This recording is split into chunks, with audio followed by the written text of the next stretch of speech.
যে আমরা সেমিফাইনাল থেকে খেলা শুরু করব, এর আগে খেলবোই না। তাদের জ্ঞাতার্থে জানাতে চাই, ব্রাজিল ফাইনালি খেলেছে 7 বার, আপনারা সেমিফাইনালে 7 বার যাইতেই পারেন নাই। এই হচ্ছে আপনারা।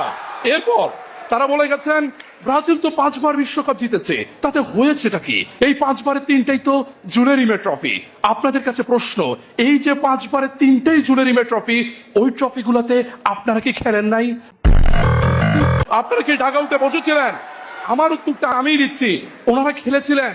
ওনারা ওই 3 বারের 3 বারই খেলেছিলেন। থুক্কু, ওনারা 3 বার খেলতে পারেন নাই, ওনারা 2 বার খেলছিলেন। একবার কেন পাবেন না?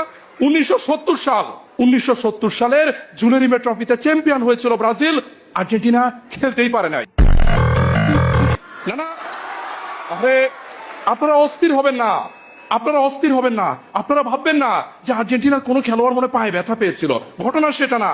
ঘটনা দক্ষিণ আমেরিকাতে বাছাই পর্ব হয়েছিল। বাছাই পর্বে ওনারা বিদায়। বাছাই পর্বেতে